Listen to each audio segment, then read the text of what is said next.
Bonjour, alors cette vidéo va compléter la correction tapuscrite que je vous ai proposée autour d'une activité qui porte sur la préparation d'une solution ionique et l'étude portée en particulier sur une question d'engrais. Alors, on commence cette activité par un tableau d'avancement qu'on vous demande de construire. Donc j'ai ici très rapidement commencé à dresser le tableau d'avancement et on va le compléter ensemble. Je vous rappelle que la première ligne, c'est l'état initial de la dissolution. C'est-à-dire, en fait, c'est comme si on considérait qu'on mettait donc le solide ionique ici K2SO4 dans un solvant et c'est le moment précis, entre guillemets, où on met cet engrais dans le solvant, dans l'eau. Donc en fait, il n'est pas encore dissous. Donc initialement, on a une quantité de matière qu'on a appelée N0 dans l'énoncé, donc initiale de K2SO4, et comme c'est l'état initial, il ne s'est pas encore dissocié en ces ions K+, et SO4-, donc pour l'instant, à l'état initial, il y a 0 mol de K+, et de SO4-. Si on lit l'équation, qu'est-ce qu'on va lire? Comment on va l'interpréter? À chaque fois qu'on dissout une mol de K2SO4, il se forme 2 mols de K+, et 1 mol de SO4-.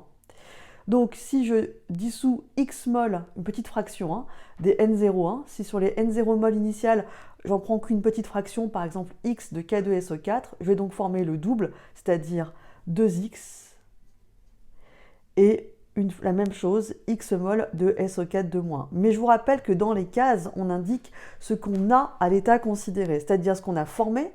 On a formé 2 X mol qui se sont ajoutés au 0 mol initial, donc on a bien 2 X mol à ce moment-là. On a formé X mol qui s'est ajouté au 0 mol initial, donc on a bien X mol. Mais on a consommé X mol dans notre exemple, au N0 qu'on avait initialement.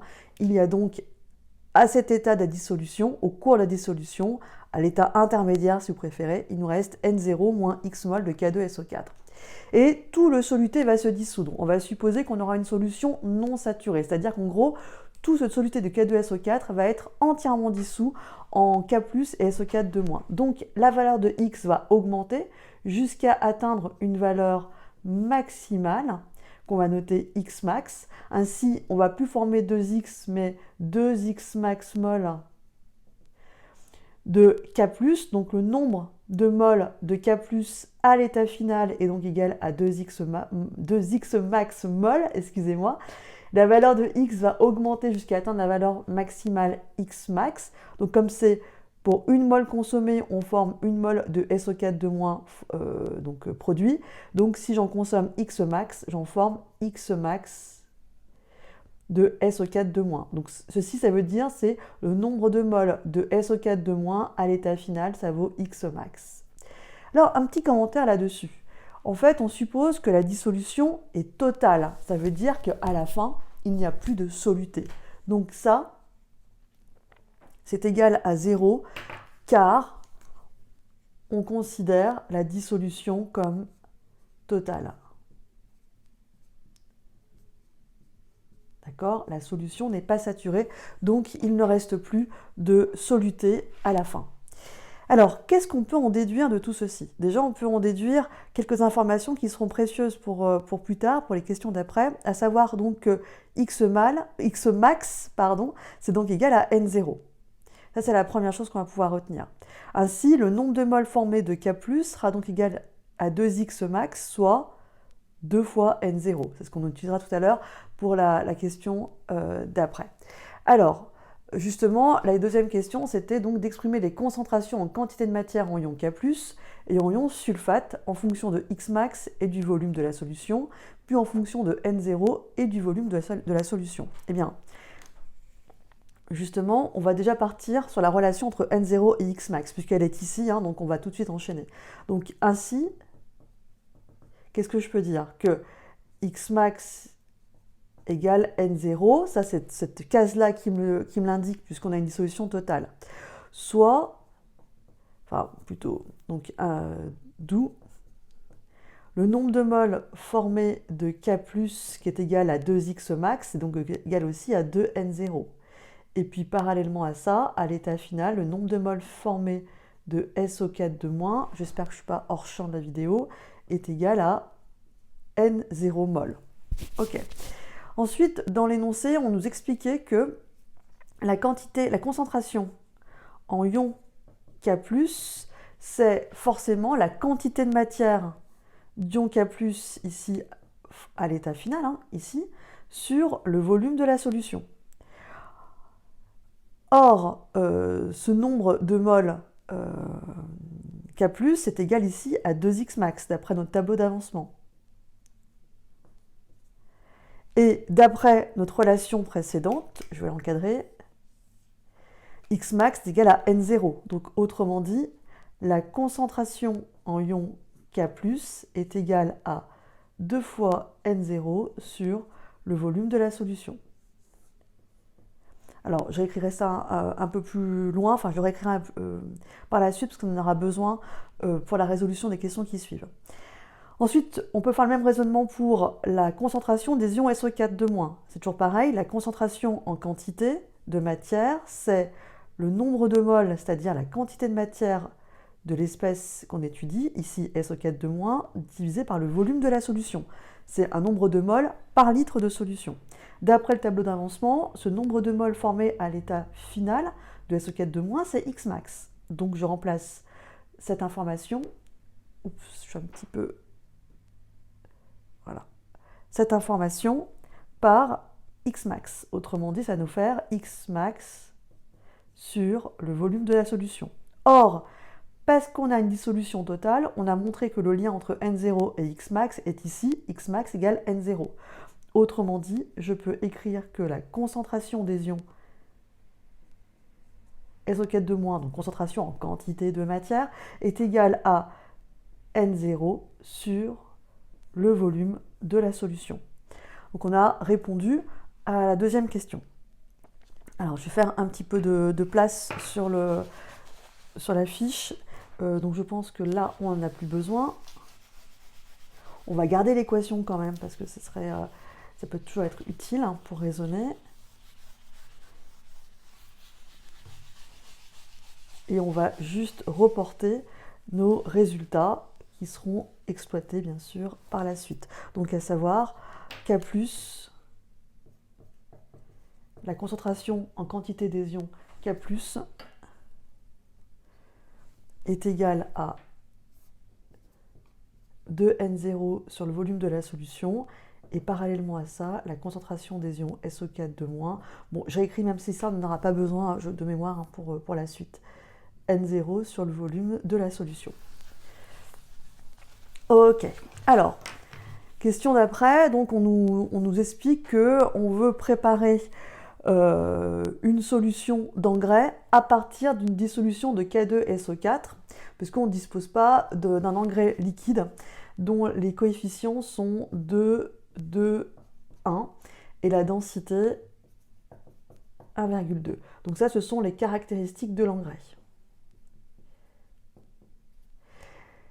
Si on regarde les informations du document 1 de mémoire, on vous rappelle que ce chiffre 2, c'était relatif à l'azote, que le deuxième chiffre était relatif au phosphore et que le chiffre 1 était relatif au potassium. Donc moi, je vais juste zoomer sur le potassium puisque c'est là-dessus qu'on va s'intéresser. On souhaite faire un engrais à partir de K2SO4 qui va contenir la même quantité de potassium que pour un engrais de coefficient 2, 2, 1.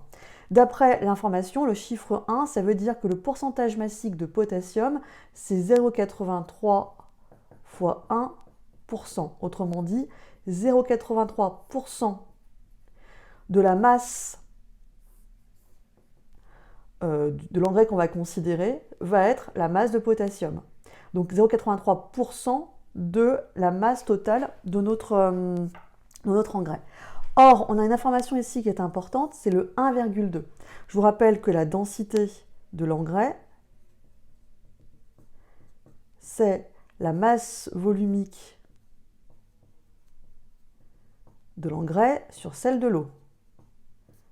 Autrement dit, la masse volumique de l'engrais, c'est sa densité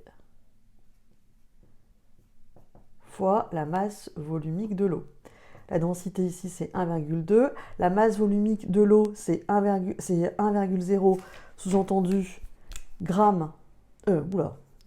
kilogramme par litre. Donc, on aura une masse volumique d'engrais de 1,2 kg par litre.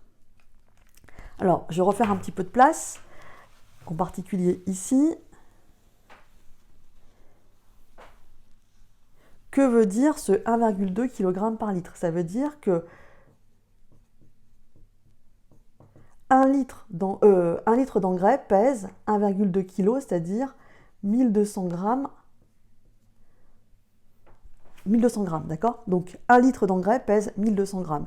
Et que nous dit le pourcentage précédent? On nous dit que 0,83% de cette masse totale correspond à quoi? À celle de l'ion potassium. Donc autrement dit, on va le réécrire autrement pour être encore plus explicite, la masse de l'ion potassium contenu dans 1 litre d'engrais correspond à 0,83% de la masse totale de l'engrais, c'est-à-dire 1200 pour 1 litre d'engrais. Bon, et bien c'est parti, on va faire le calcul de tout ça. Donc ça nous fait 0,80, je sais pas si on voit bien, bof, voilà. Donc 0,83 fois 1200 est divisé par 100. Donc on aura pu faire de tête. Hein. Donc 9, non peut-être pas trop, 9,96, quelle unité? Alors je sais qu'il y a des collègues qui n'aiment pas trop qu'on mette les unités dans les calculs. Bon, moi j'ai pas vraiment d'avis sur la question, je trouve que c'est quand même plutôt pratique. Et ça, c'est un pourcentage, donc il n'y a pas d'unité, et le 1200 grammes pour 1 litre, donc c'est bien des grammes, donc on aura des grammes. Donc ça veut dire que la masse du potassium, dans 1 litre d'engrais, c'est 9,96 grammes, d'accord? 9,96 grammes de K+, dans 1 litre d'engrais. Bon, là, les élèves brillantes et brillants que vous êtes, je vous entends, vous dites « Ouh là là, c'est la Teon parce qu'elle a oublié de tenir compte de quelque chose. » Quoi donc? Les chiffres significatifs, évidemment. Donc ici, alors est-ce que j'ai un stylo d'une autre couleur? Oui. Donc ici, nous avons 1, 2, 3, 4 chiffres significatifs, d'accord? 4 CS. Et ici, on n'en a que 2. Donc le boulet, entre guillemets, dans l'histoire, c'est lui qui va limiter le raisonnement, notre calcul, d'accord? On ne peut pas avoir un résultat plus précis que la valeur la moins précise utilisée pour faire le calcul. J'espère que vous m'avez suivi. Donc le 6, je vais arrondir le 9 au-dessus, autrement dit, il va nous rester quoi? 10 grammes. Donc j'efface ceci. Donc là, je suis toujours dans le cadre de mon engrais, enfin de notre engrais. Donc la masse d'ion potassium, c'est donc 10 grammes dans 1 litre d'engrais. Voilà. Donc, notre histoire, elle consiste à quoi? Donc là, j'ai mis 10 pour avoir 2 chiffres significatifs. Maintenant, donc, notre problème revient à quoi? C'est, on n'a pas l'engrais avec azote, phosphore, potassium, on a juste du K2SO4, et ce qu'on veut faire, c'est quelle masse de K2SO4 on doit dissoudre, sous-entendu dans 1 litre d'eau, pour qu'on obtienne 10 grammes de K+. Eh bien, forcément, ça va être ces informations-là qui vont nous être utiles. Donc, on a besoin de former 10 grammes de K+. Alors, comment on va raisonner là-dessus?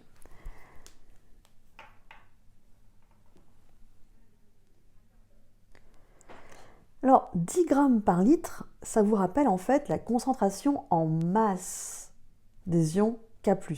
C'est que dans 1 litre de solution, on a 10 grammes. Donc je peux écrire cette égalité, enfin cette phrase-là, de la manière suivante. Ça, c'est équivalent à dire que la concentration en masse d'ion K+, c'est donc 10 grammes par litre. Si on pouvait faire un lien entre la concentration en masse des ions K+, et la concentration en quantité des ions K+, on comprend bien qu'on aurait directement un lien entre notre masse de K+ à obtenir et par rapport au nombre de moles de K2SO4 à dissoudre. Si on connaît le nombre de moles de K2SO4 à dissoudre, on a donc aussi la masse de K2SO4, puisque je vous rappelle que le nombre de moles, c'est la masse à dissoudre de K2SO4 sur la masse molaire de K2SO4. Donc, connaître la quantité de matière à dissoudre de K2SO4, c'est quasiment résoudre le problème. On peut donc en déduire la masse de K2SO4 à dissoudre. Donc, tout l'enjeu consiste à faire un lien entre la concentration en masse de K+, avec la concentration en quantité de ion K+, pour pouvoir en déduire le nombre de moles N0, initial de K2SO4, et ainsi on pourra donc répondre à la question quelle masse faut-il dissoudre de K2SO4. Alors, moi j'ai jamais appris par cœur la relation entre concentration en masse et concentration en quantité. Si vous l'avez fait, c'est très bien. Je vous propose plutôt qu'on raisonne par les unités. Alors, à force quand même de le faire, je vois à peu près que la concentration en quantité, c'est la concentration en masse sur la masse molaire de l'espèce qui m'intéresse. Alors, déjà, deux choses, dans les données, on n'a pas la masse molaire de K+, mais on sait que la masse molaire d'un ion est quasiment la même que l'atome correspondant, que celle de l'atome correspondant, puisqu'il n'y a que la masse d'un électron qui diffère, donc ça ne va pas changer grand-chose. Donc ça, autrement dit, la masse molaire de K+, je la connais, c'est celle de K. Maintenant, il faut quand même que je vérifie que mon équation est bien homogène. Alors pour cela, on va faire un raisonnement par unité. On est en chimie, donc ici l'égalité elle doit être aussi vraie en termes d'unité. À gauche, qu'est-ce que j'ai? J'ai la concentration en quantité, c'est-à-dire des moles par litre de solution. À droite, au numérateur, on a la concentration en masse, c'est-à-dire des grammes par litre divisé par une masse molaire, donc des grammes par mol.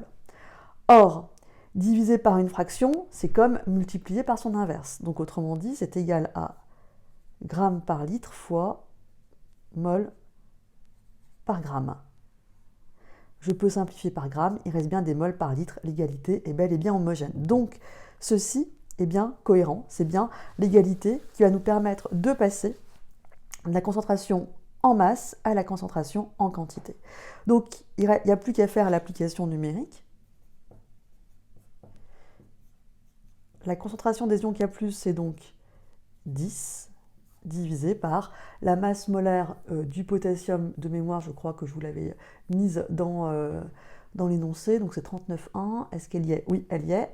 Donc 39,1 grammes par mol. Donc c'est parti, on va faire le calcul. Oups, 39,1. Donc ça nous fait du 0,26 mol par litre, d'accord? 0,26 mol par litre, je vérifie, voilà, 0,26 mol par litre. Donc, on a maintenant notre concentration en ion K+, 0,26, d'accord, hein, il y a un 10 puissance moins 1 à la fin, hein, vous l'avez tous remarqué, donc 0,26 mol par litre. Bon, bah maintenant qu'on a ça, le problème est quasiment terminé. Après, c'est plus que des mathématiques assez basiques. Donc, je reprends, donc j'efface tout ça parce que j'en ai plus besoin.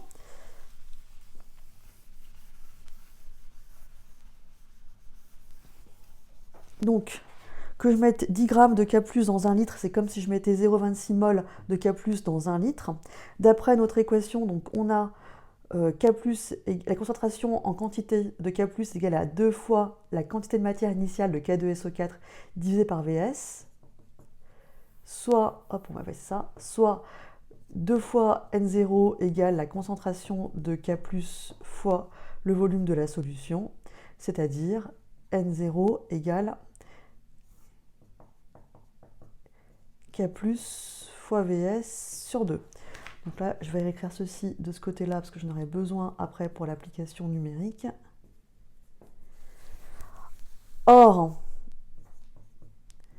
la quantité de matière initiale, c'est la masse qu'on cherche sur la masse molaire de K2SO4. Donc d'où M0 sur la masse molaire de K2SO4 est égale donc à ceci. La concentration en quantité de K+ fois Vs sur 2. Alors, est-ce que ça va passer ici? Oui. Donc, la masse qu'on cherche est égale à concentration de K+ en quantité fois le volume de la solution. Il ne faudra pas oublier de mettre en litres, divisé par 2, fois la masse molaire de K2SO4. Place à l'application numérique.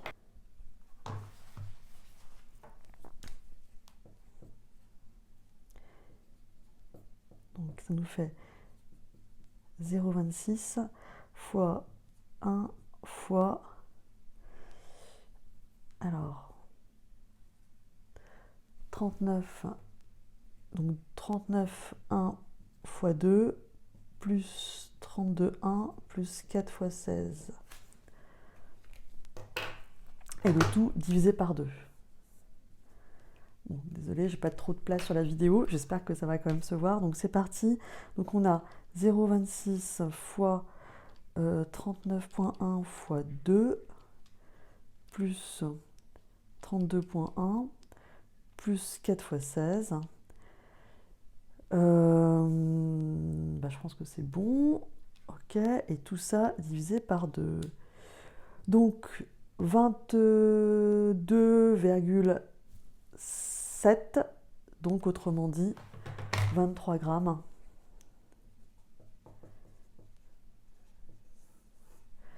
Voilà, donc il faut dissoudre donc 23 grammes de K2SO4 dans 1 litre d'eau pour obtenir une solution qui va contenir la même quantité d'ions K+, que pour un engrais avec les coefficients 2, 2, 1. Voilà.